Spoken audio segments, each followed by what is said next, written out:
discovered last time, we are now starting to put like an actual number or actual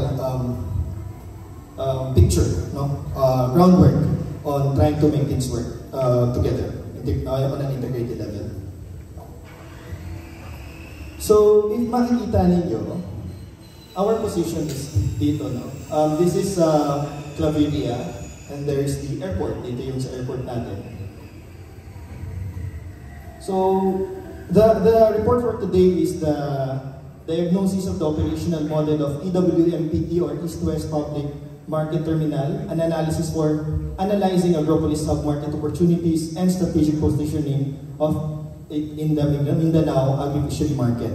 So what we discovered kasi when we are trying to learn on the value chain analysis, we discovered that the Agropolis itself is positioned very strategically close to the market here that supplies the whole Mindanao. And in fact, it supplies not only Mindanao, also Cebu and some parts of Luzon. So, the first thing that we did is, yan yung path namin, nakita niyo yung ginalawa namin, is we checked, the moment we landed sa airport, we checked on the restaurants down there sa airport. So, we asked them, where do you get your products?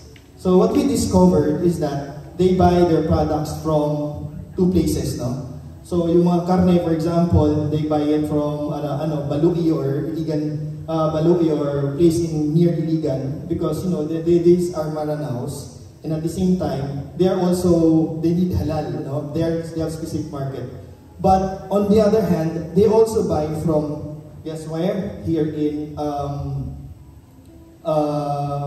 Claveria or dito sa East-West Market Terminal. So what we did is we conducted an interview, we checked their menus, and then from checking the menus, we also checked kung ano yung mga volume na mga kinukuha nila. So that we will know, if we are to engage in a market that has heavy traffic, how much demand supply do they need. The other thing that we did also is we checked the East-West Public Market Terminal. East-West Public Market Terminal is divided into two sections. The one is the fishery sector, and then the second is the agriculture sector. This terminal supplies the whole Philippines, and then at the same time, ano ang process dito? This is the place where the traders, brokers, wholesalers, logistics operators are located. The third thing that we did also is we checked kung what is the closest vicinity na pinakamalapit dito sa Claveria. So, pinuntahan din namin yung pinakamalapit na public market dyan, Claveria Public Market. And also, we also discovered that yung mga supply nila, dito rin siya nanggagaling. Why am I showing you all of this? I'm showing you all of this is because we are seeing that itong supply chain na to kasi, lahat ng supply niya ay nanggagaling sa sobrang layong lugar. Believe it or not, yung mga supply na nilalagay dito galing sa Basilan, galing sa Sulu, galing sa Tawi-Tawi, and sometimes galing sa China and even India. That's how powerful this market area is. And so we really have to strategize how are we going to play our part since our location is just here, sobrang lapit lang. So the Claveria market. So when we checked, it's Malaybalay, Bukidnon, Talakag, Cotabato, Davao del Sur, and even Claveria, we're already supplying, specifically sa kamote, cabbage, pepper, string beans, radish, dinadala na nila yan dito sa EWPMT. But the only thing na kung bakit hindi siya gagawa ng mga farmers natin is because in order to participate in this area, you need to be very strong producer. Kasi you need the demand Kasi given the situation, dahil kaya niya supply ng buong Pilipinas, it's also the same na ang dami rin competition na nandoon, which is something that we're trying to address later. So that we can know what is the best positioning that we can have if we are to deploy this Agropolis project. So if titingnan ninyo, the garlic and onions from China and India, it supplies Luzon, Mindanao, Pugon, Davao, Butuan, Surigao, Iligan, Pagadian, Zamboanga, Leyte, Visayas. Pretty much the whole Philippines. So we check kung ano ba talaga yung nangyayari sa loob. So when we check the local market, we realize na yung mga squash niya, sayote, leafy vegetables, have a mark of at least 20 to 25%. And yung pagkukuha nila ay only on the frequency of 2 days. Ang transport cost, dito lang to sa malapit isang sample, ito isa sa mga sample natin ay 0. It is because meron pala din dito, no? Dito sa market natin sa malapit, meron din palang mga locals na sila mismo yung nagtatanim at sila mismo yung nagde-deliver dyan. No? If we look at this from the perspective of supply chain, unti-unti natin nakikita that what we want to do already exists on on samples in different areas. Not only in the close proximity, but also in the near barangays. So what we are trying to do now is how do we take advantage of this existing supply chain and try to apply technology so that pwede natin silang mas mapalakas and at the same time, pwede natin silang mag-guide. Kasi may kita nyo mamaya, there are a lot of problems when it comes to self-production. Kasi syempre, pare-parehas ng product can have oversupply. Minsan naman, sobrang kulang ng supply, tumataas yung product. And who suffers the most? It's always the community itself. Diba? And at the same time, pag oversupply naman, nagsasuffer din naman yung mga producers. Next. So, kung titingnan nun, ang mga product nila mostly kinukuha sa EWPMP at mas tumataas siya habang lumalayo sa kanila. It's almost markup nila is 40 to 50%, no? And then if ita-transport nila yon papunta doon sa EWPTM, yung mga local farmers natin, mas tataas yung cost para sa kanila. So, given this, mas mahirap natin ngayon mamomotivate yung mga local farmers natin na mag-participate doon sa market na nakita natin. So, sometimes kasi, may market nga, pero what are the situation? No? How do we position ourselves? Next. The key issue din is, pag dumadating yung mga product nila, already poor quality, bulok, or na-damage na, it means that if gusto natin mag-produce, we have to identify fix these risks to make sure na konti lang yung impact doon sa mga producers. Kasi if yung mga pinag-deliver natin, pagdating doon sa pinag-deliveran mo, yung tinanim mo na 100%, pagbalik sa'yo, baka 60% na lang yung value niya. Another thing is, meron talagang local market demand sa mga karinderya, sa household, and sa final consumers. And fourth, the demand characteristics dito sa malapit ay daily, price sensitive, and reliant on the freshness on the retail market price. So, ibig sabihin nun, sumasayaw yung pricing natin. Why are we discussing this? It's because what we want to do in the long run is how can we create a strategy in which we can create a stable pricing, we can create a coordinated type of production, and we can have the right technology for us to implement the program. So ito yung process niya, from local farmers, dinadala ng mga rented, owned nila yung product nila, or minsan nag-rent sila ng transport. Ang sistema nila dyan dito sa malapit sa Claveria is the Suki system, or kung sino yung dideliver nila, kilala na nila. Next, and then at saka from them, tsaka pa maaabot sa consumers at sa restaurants. Ano yung key insights natin dyan? Mayroon pala sila tinatawag na planters or local producers that deliver their own products, majority sold in the market still from EWPTM, while most of the fruits are sourced from CDO. These are products, other countries like apple, orange, and peach.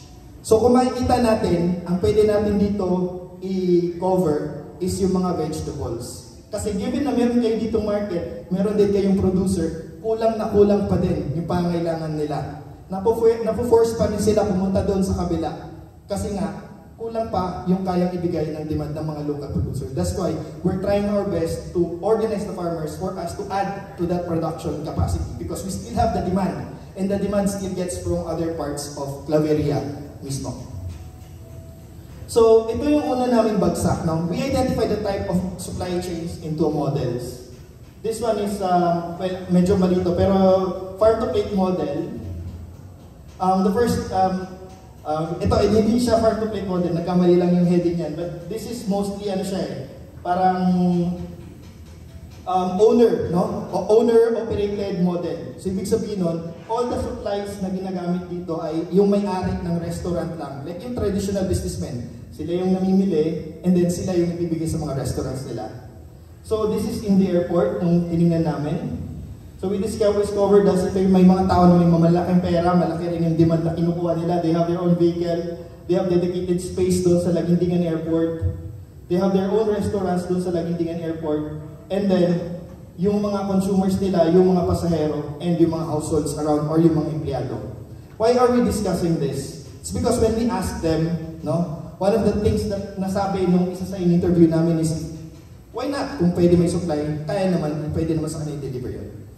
Next, ito si JR, ito si Nor, at saka yung interview namin. So ano yung advantages dito sa direct market na to sa microscale, dito sa model na to? It has direct access to market, predictable inventory, good visibility exposure, demand during peak season, premium pricing. What are the cons? It's high rental cost, stricter requirements, dependence on travel activity. Sometimes yung makakancel yung flights, mas mababa yung full traffic nila. Why do we need to know this? It's because if we are to work with strategic partners like them that has very strong demands, we have to know kung ano yung problems na pinagdadaanan nila.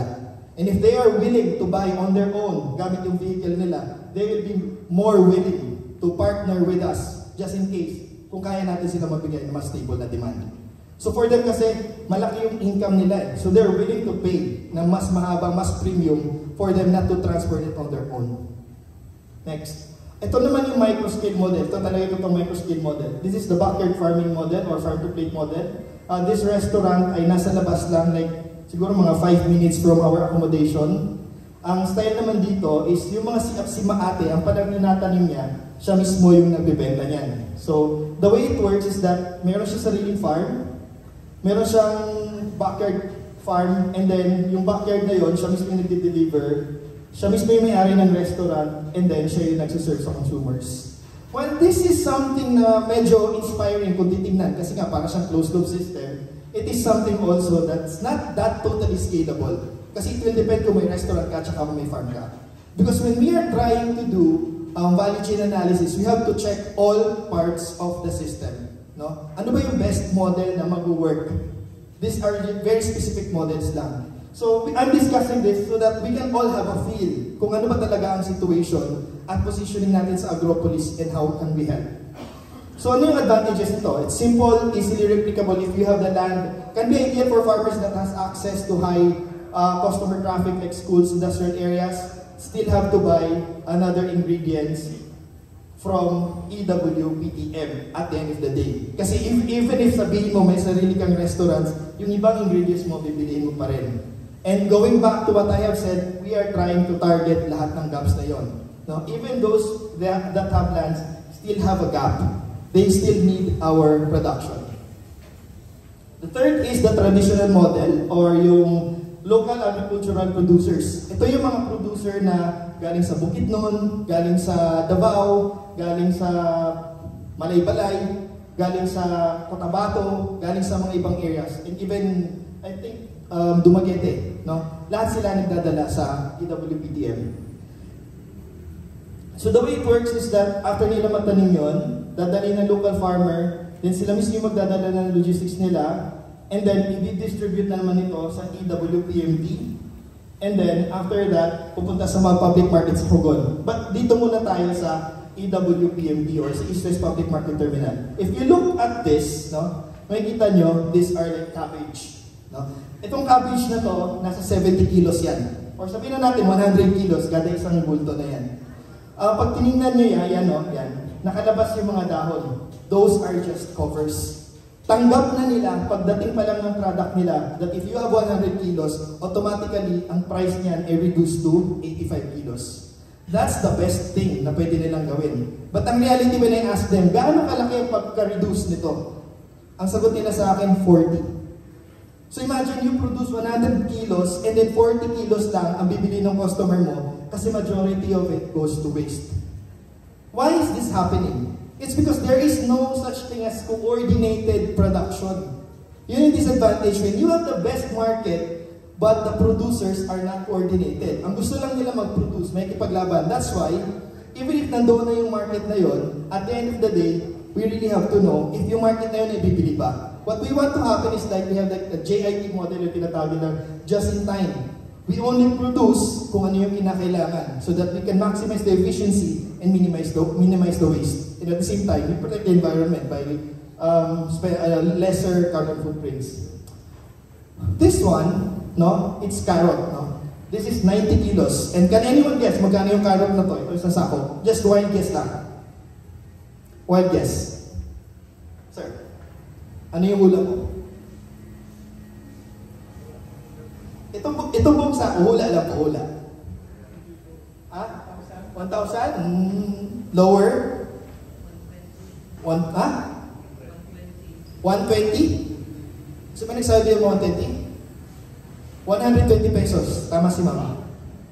120 pesos. Ganyan kabagsak kapag ka nag-overproduce. If we are to help our farmers, do we want that ito'y mangyayari sa kanila? Or we want to do something that these things, so that these things won't happen? When we do our value chain analysis, these are the things that we are trying to understand. Kasi hindi ka pwede basta-basta mag-produce. Kasi madali yun. That's the easy part. USDP is here, can give the technology, can give the training. Yung mga farmers, you have like 1 hectare per person or kung ano man yung dami ng lupa. At the end of the day, if you don't understand the market, everything is just a waste of time. Or sometimes, you have the money but you lost more than you gained. So ito, sa situation na to, ang nangyayari, mas mahal pa yung ibabayad sa laborer para itapon yung 2 sako na yan. Kasi yung price niya, nung pumunta kami is 120, sabi nila kinabukasan it will be 100. And then, another day, yung 100 na yung magiging negative na. They will have to pay someone not to throw it away. And this happens not only here. It also happens in Baguio, in many agricultural towns. It's something that we are trying to prevent. Dito sa USDP as an academe, we have the capability to understand the science behind supply chain. We have the technical ability to understand how much yung point A to point B. We have the ability to understand the market. We have the ability to do all of those things. But these farmers, sadly, ang alam lang nila ay mag-produce. So what impact can we do if we look into this? If we can help them, like, okay, organize yourselves, look into this type, mag-tap kayo dito sa clustering na to, and then this wouldn't happen. Next. So yun. So, dinadala sa open market, and then sa market, it gets sold to retailers, and then, tsaka pa siya nadadala sa mga bahay.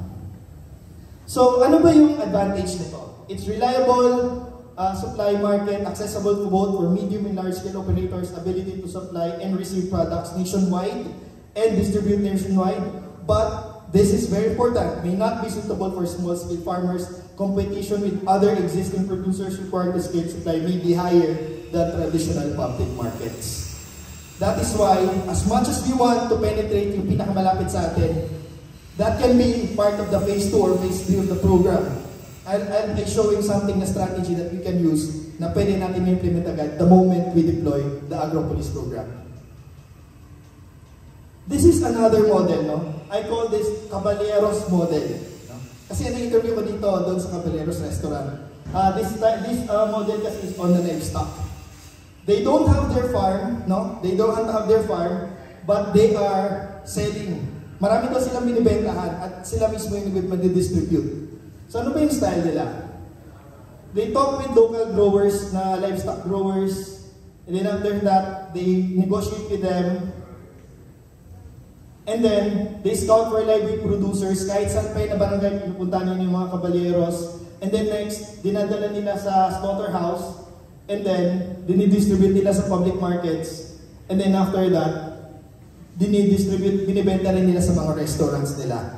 You see, there are other models na hindi man tayo aware, but it's already there. What tells us in this example is that meron mga livestock growers. Yan yung importante dito, may mga livestock growers. Kaya nila kayang makuha ng demand kahit saan because ang daming mga nagpo-produce na maybe it's not yet within the map na kailangan alam na marami. Next, ano yung advantages nito? So, well, it's bespoke, works directly with farmers, significantly short supply chain, but may not be replicable or scalable. What this tells us is that meron and pwede dito sa Claveria. This one is the consignment model or the 10% markup dahil sa fisheries. This one hindi nangangailangan ng pera kaagad. Usually ang ginagawa nila dito, after nila makakuha yung inputs, after ma-produce doon sa Zamboanga from the fishing vessel operators, ang next na nangyari, from Basulta or Basilan, Sulu, Tawi-Tawi fishing vessel, dinadala nila sa ZIP FPC or Zamboanga fish port complex, dito yon. And then from Fishport Complex, kinukuha siya ng Fishport operator, inorganize sila for icing, and then after that, kinukuha siya ng broker ng mga taga dito sa EWPTM, and ini-introduce, no, nire-recommend ng mga locals yung broker na yon so that they can get the fish na madadala dito sa atin. And guess what? Sinusuplayan nga naman nito ang buong Pilipinas. So ano yung advantages nito? No? It's multi-source daily supply that ensures steady volume freshness with consistent 10% markup. Consignment small sellers expands market reach. Ang cons niya, supply chain increases handling, spoilage, consignment creates the possibility of delayed payment and higher monitoring risks. No? So kung titingnan natin, yan yung other part of the supply chain. Now, we get to the strategies na nakita namin doon. So originally, when we first engaged dito sa Agropolis, ang nakita natin is pinaka-top one maybe yung EWPTM or East West Public Market Terminal ang pinaka-the best strategy. I still believe na isa siya sa pinakamalaking strategy. But doon yon nakatulak sa mas, siguro sa phase 2 or phase 3, when the time na kaya natin and capable na tayo mag-produce. So, itong strategy na to, no, clustering, direct supply only or mass distribution strategy involves aggregation, production, selling directly into high volume channels like fishery terminals, starch market, but competing with existing suppliers. Achieve quick volume sales and establish mass distribution points. Yan yung ginagawa nila ngayon. Ano yung key skill challenge nito? Is the scale and competition. Requires very high consistent production volume and scale. This is what I have said kanina. If we are to participate dito sa EWPTM na nandiyan na sa tabi natin, we need to be very organized and very strategic, and dapat kaya natin makipag-compete. As much as possible, wag sa atin mangyari yung dinala yung product mo, pero pagdating doon, bugbog na, then from 100%, 40% na lang yung value. And I believe, no, with all the people here, with all the expertise, we will know ano yung mga pwede natin gawin to reduce those risks. Because we are in academe, we know how to study it. No? Next. So, the market status, medyo saturated na siya, no? Kaya medyo maraming risk nun. Price volatility, minsan pag sumobra yung supply, bababa naman yung price. Tulad na nangyari kanina. So, maybe umabot siya ng tamang oras pero bumaba yung price niya. Product spoilage, delays in selling can lead to product degradation, forcing sellers to accept low prices. Logistical focus, immediate and post-harvest handling, minimizes spoilage and meet daily market demands. Pros, potential for high volume sales, faster flow, cash flow, and by accessing high agri-fishery terminals and bypassing certain middlemen. And this is very true. Kasi sa based doon sa nakita namin, yung mga kayang mag-penetrate sa EWPTM, wala talaga silang middlemen. Like literally, sa kanila yung sasakyan. At least doon sa na-interview namin. Ano yung constant? High risk group spoilage, low profit margins, intense competition, need to immediate high volume production, and a lack of assured buyers, which leads to yung nangyari kanina. But just to be clear, I'm not discouraging everyone na pumasok dito sa high market because this is the bigger goal. Because if we are organized enough, lahat ng mga nangyari na yun, like yung spoilage na yun, we can solve that, ang lapit natin eh. Those happens kasi yung product galing sa Bukidnon. Some of it happens kasi galing pa sa Davao. But we are here, ang lapit natin doon sa EWPTM. But as of the moment, we also understand that we still don't have the scale and capacity or dami ng volume natin to compete with existing. So as of this point, we see it as a future market kung titingnan natin on the point of view of implementation. And I guess we also have to do a lot of researches for us to be able to compete with lesser negative impacts. Now, this is the strategy B, the option B. Option B is the institutional partnership model or the structured supply chains. No? So this strategy involves creating a formal organizational structure. Example, no? Cooperative or business entity or anyone, no, that can have like actual legal engagements doon sa mga buyers natin. Then who are these buyers ba? Who are these potential buyers? No? These buyers are like, di ba, like for example, yung mga Jollibee, yung onions nila, pwede natin ma-secure yun, no? You don't even need to have that large level of scale. What you need is be able to supply at a scale and at the same time be able to supply consistently. Because this is what they need, no? So, ano yung mga example nito na pangalawa? This one is parang palengke na siya na nasa mall. This one is a food processing facility. Parang kunyari, gagawa ka ng patatas on a larger scale. And this one is like, sa Palawan to, no? Hospital to, yung sa mga kitchen ng mga hospitals. I give these examples because we also have an experience in dealing with this. No? Basic experience namin, if you deal with this, what they need from you is a stable demand, a stable supply. Kailangan, kung gusto nilang dumating yan ng X number of kilos, X number of kilos yung dadating. Kapag gusto nilang dumating yan ng ganitong oras, dapat ganitong oras yung darating. You cannot delay. Kasi if nagbukas sila ng ng stall nila at walang laman yung isa dyan, you will be fined. No? But what can they offer? What they can offer is the consistency. No? Their demand can be captured kahit konting group of farmers. Because if yung isang cluster natin, ito yung isi-secure niya, itong buo na to, and you have a contract, then now you are producing now on a perspective na pagka natapos mo to, mabibenta na kaagad. You're not competing with EWPTM, you're not competing with anyone.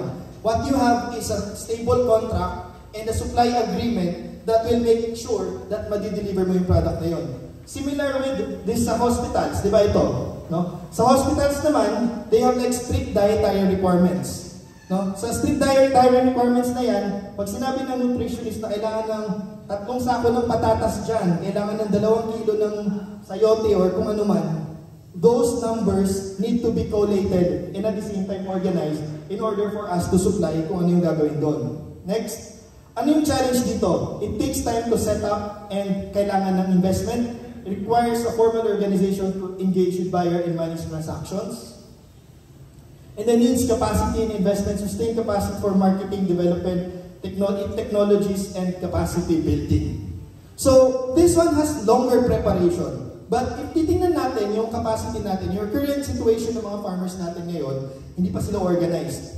But one thing is for sure, they can be organized. They are able to produce. Meron silang mga lupa, meron silang mga irrigation, and most of all, mas malapit sila sa pinakamalaking competitors na producers din. But what those big producers cannot do is to engage in this type of strategies. Kasi this type of strategies is very bespoke. No, special to eh. Kasi you need to know kung ano yung pinoproduce nila, ikokontrata mo yun, and then yung pagkontrata mo yun, we get our clusters, we help them develop the most efficient way, and then we apply the right technology doon na ito-train natin sa Agropolis Hub natin. Next.